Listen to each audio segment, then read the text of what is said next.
In the name of God, the Beneficent, the Merciful.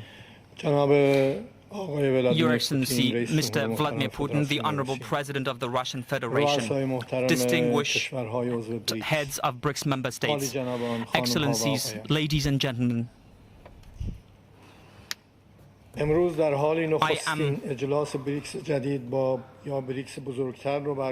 today we have convened the first summit meeting of the new or otherwise expanded BRICS, while many of the hopes for a more just, secure and prosperous world in the post-Cold War era have not been afforded the opportunity to be fulfilled, as aspirations for dominance and unilateralism continue to threaten, like a deadly plague, the foundations of global peace and cooperation.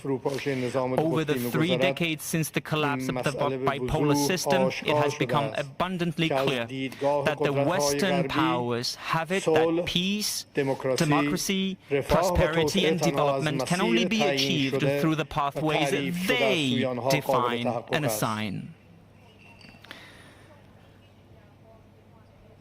The upshot of this monopolistic worldview thus far has been but a surge in violence, war and terrorism on the one hand, and unprecedented recourse to economic and political sanctions on the other.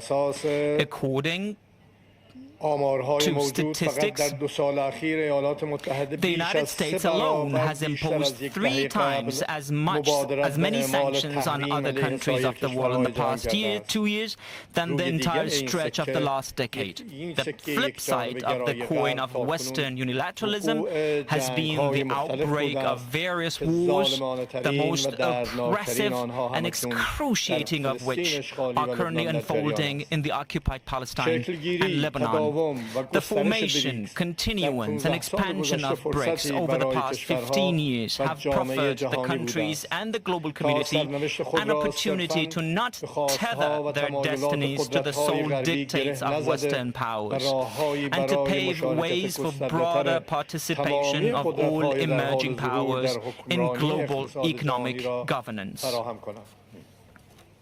In the early years following the establishment of BRICS, or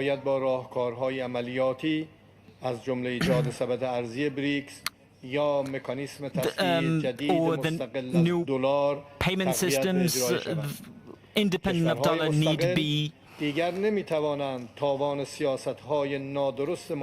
strengthened. The independent countries can no longer indemnify the United States for its unsound financial policies or its failure to combat systemic corruption in its financial sector. The world today faces numerous challenges, including food security, climate change, debt crises, the North-South divide, to name a few. Addressing these issues, which have disproportionately exposed the developing countries and the global South to tension and harm, must go through the active participation of these nations. The BRICS Alliance ought to pursue with higher vigor its cause of making the voices of the unheard echo throughout the global community and effectively follow up on its dialogue mechanisms with other countries. We believe in BRICS ideals of reforming global governance, multilateralism, promoting peace, security and inclusive economic growth, and fostering transparency and democracy in global financial institutions. For its part, the Islamic Republic of Iran will make every effort to ensure that BRICS, aloof from politicization and geopolitical conflicts, successfully navigates the tasks of reforming the global economic governance structure and creating alternative opportunities for the development and prosperity of the global South. With the inclusion of new members, BRICS institutions such as the new Development Bank and the Contingency Reserve Arrangement ought to assume greater responsibility for financing member countries' projects and addressing payment imbalances. Guided by the core principles of sound competition and mutual cooperation, each BRICS member should view the progress and development of other members as its own. BRICS is not meant to serve as merely a conversation club.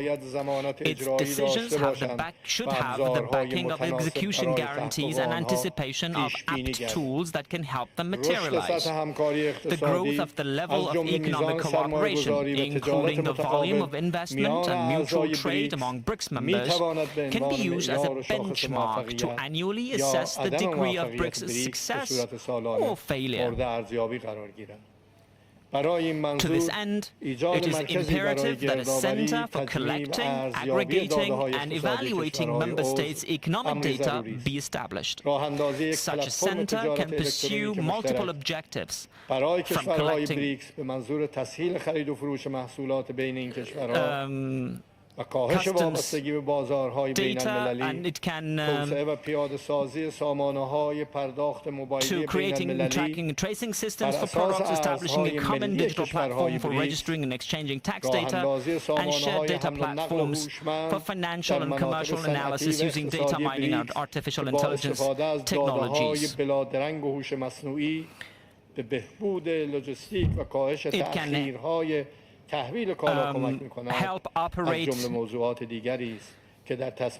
transit routes which will reduce delivery delays, and these are topics that merit more attention in BRICS decision-making. As I conclude, I should like to express my appreciation to the people and government of Russia for organizing this summit and for having taken on the weighty responsibility of presiding over BRICS in 2024. Once again, I would like to underline that achieving widespread and global economic prosperity and development goes through universal peace and security.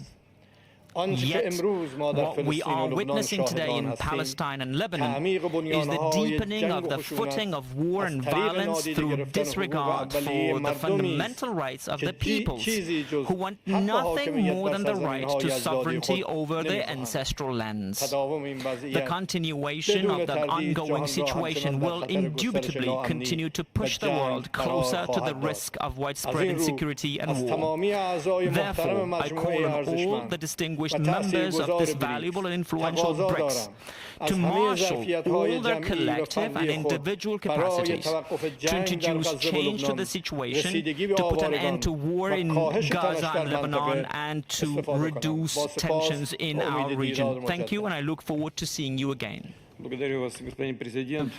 you, Mr. President. You mentioned very important things, namely, it is our common goal to ensure broad cooperation in the interests of the global majority. This is why we are all here, and this is why we work. Thank you very much. Now I give the floor to the President of South Africa, please. Do you want to watch more videos like this one?